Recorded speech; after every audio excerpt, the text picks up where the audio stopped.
ஆதித்யாய சோமாய மங்களாய புதாயஜ குரு சுக்ர சனிப்பியச்ச ராகவே கேதவே நமக.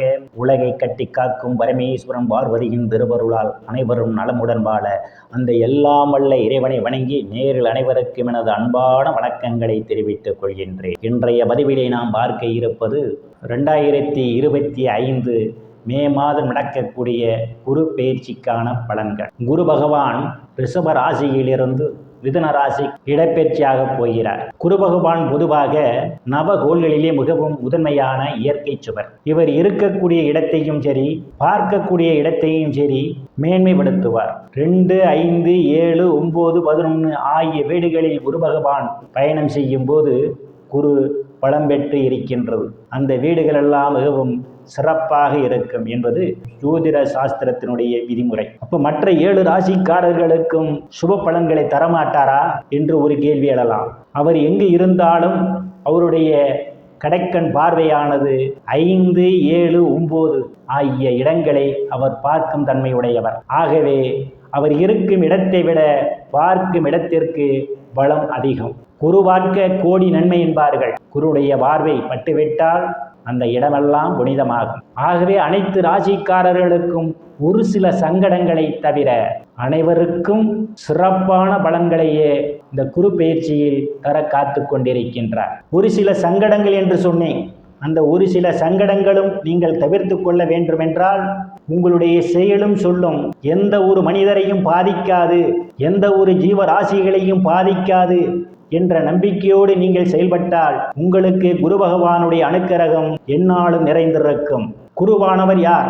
குருவானவர் தனகாரகர் என்று சொல்லக்கூடிய குரு பகவான் உங்களுக்கு பணப்புழக்கம் நிறைந்திருக்க வேண்டுமென்றால் குருவனுடைய அனுக்கிரகம் தேவைப்படுகிறது. நீங்கள் பொருளாதாரத்தில் மேம்பட வேண்டுமென்றால் குருவனுடைய அனுக்கிரகம் தேவைப்படுகின்றது. குழந்தை பாக்கியம் உங்களுக்கு வேண்டுமென்றால் குழந்தை பாக்கியத்திற்கு குரு பகவானுடைய அனுக்கிரகம் தேவைப்படுகிறது. ஒருவர் கடவுள் மீது நம்பிக்கை உள்ளவராக செயல்பட வேண்டுமென்றால் அதற்கும் குரு பகவான் தேவைப்படுகிறார். குருவனுடைய அனுக்கிரகம் இருந்தால் ஒழிய ஒரு பிற உயிர்கள் மீது அன்பு செலுத்த முடியும். ஒரு அறிவாளியாக செயல்பட வேண்டுமென்றால் அந்த குருவனுடைய அனுக்கிரகம் தேவைப்படுகிறது. பூமி, வீடு, வாகனம் வாங்க வேண்டுமென்றாலும் குருவனுடைய அனுக்கிரகம் தேவைப்படுகின்றது. தங்க, வெள்ளி, ஆடை, ஆபரணங்கள் வாங்க வேண்டுமென்றால் குருவனுடைய அனுக்கிரகம் இல்லாமல் நீங்கள் வாங்க முடியாது. உயர்ந்த பதவிக்கும் பெயர் புகழ் அந்தஸ்து நிறைந்தும் சந்தோஷமாக வாழ்வதற்கு அந்த குருவினுடைய அனுக்கிரகம் இருந்தால் ஒழிய உங்களுடைய வாழ்க்கை சிறப்படையும்.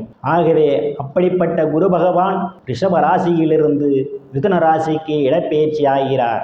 இந்த குருவினுடைய இடப்பெயர்ச்சியால் எந்தெந்த ராசிக்காரர்களுக்கெல்லாம் சிறப்பான பலன்களை போகிறார், எந்தெந்த ராசிக்காரர்களுக்கெல்லாம் பாதகமான பலன்களை தரப்போகிறார் என்பதை பற்றி பார்க்கலாம். நான் கூறக்கூடிய பலன்கள் அனைத்துமே கோச்சார ரீதியாக உலக மக்கள் அனைவருக்குமான பொது பலன்கள். உங்களுடைய சுய சாதகத்தில் கிரகங்கள் இருந்த நிலைமையும் தற்போது நடக்கக்கூடிய தசாபுத்தியும் கணக்கில் எடுத்துக்கொண்டு பலன்கள் எடுக்கும் போதுதான் துல்லியமான பலன்களை எடுக்க முடியும். வாருங்கள் ராசிக்குள் போகலாம். கன்னி ராசி.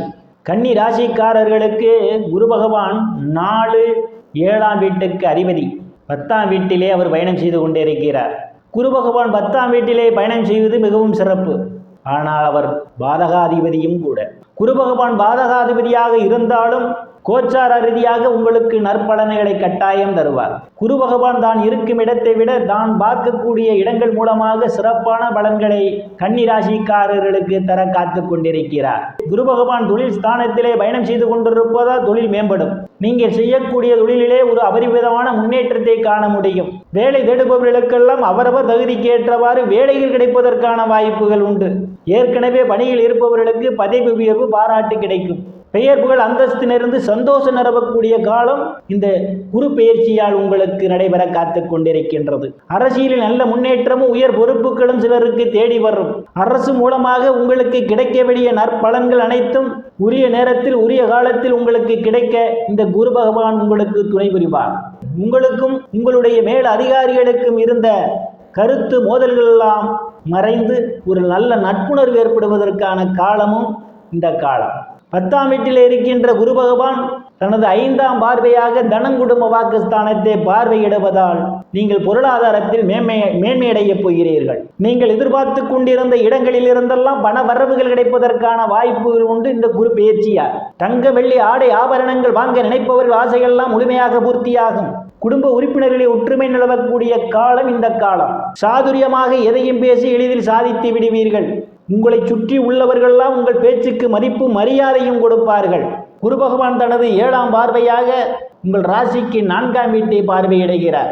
4ஆம் வீடு புனிதமடைகிறது. தாயார் உங்களுக்கு பக்க பலமாக இருப்பார். தாயார் மூலமாக உங்களுக்கு அனுகூலமான பலன்கள் உண்டு. தாயினுடைய உடல்நிலையில் ஏதேனும் பிரச்சனைகள் இருந்தால் அவையெல்லாம் தாயாருடைய உடல் ஆரோக்கியம் மேம்படும். தாய் வழி உறவுகளால் இதுவரை இருந்து வந்த பிரச்சனைகள் எல்லாம் தீர்ந்து உங்களுக்கு சாதகமான முடிவுக்கு வருவதற்கான வாய்ப்புகளும் உண்டு. உயர்கல்வி படிக்கக்கூடிய மாணவ மாணவிகள் எல்லாம் படிப்பிலே சிறந்து விளங்குவார்கள். ஆசிரியருடைய நன்மதிப்பையும் பாராட்டையும் பெறுவார்கள். பூமி வீடு வாகனம் வாங்க நினைப்பவர்கள் ஆசையெல்லாம் முழுமையாக பூர்த்தியாகும். சிலர் பழைய வாகனத்தை மாற்றி புதிய வாகனம் வாங்குவதற்கான யோக அமைப்புகளும் கூடி வருகின்றது. ஆடு மாடு வளர்த்து தொழில் செய்பவர்களுக்கு ஆடு மாடின் மூலமாக கூடுதலான வருவாயை காண்பதற்கான வாய்ப்புகளும் உண்டு. விவசாயிகளுக்கு புதிய ஒப்பந்தமும் விளைபொருளுக்கு தகுந்த விலையும் கிடைக்கும். உறவினர்களுடன் இதுவரை இருந்து வந்த மனக்கசப்புகள் எல்லாம் மாறி நல்ல நட்புணர்வு ஏற்படுவதற்கான வாய்ப்புகளும் உண்டு. குரு பகவான் தனது 9ஆம் பார்வையாக ராசிக்கு ருணரோக சத்துரு ஸ்தானத்தை பார்வையிடுகிறார். ருணரோக சத்துரு ஸ்தானத்தை குரு பகவான் பார்வையிடுவதால் ஏற்கனவே இருந்த கடனை அடைத்து புதிய கடன் வாங்கப் போகிறீர்கள். நீண்ட நாட்களாக வங்கி மற்றும் நிதி நிறுவனங்களில் கடனுக்காக விண்ணப்பித்திருந்தால் வங்கி மேலாளர்கள் உங்களை அழைத்து கடன் கொடுக்க தயாரான நிலையில் உள்ளார்கள்.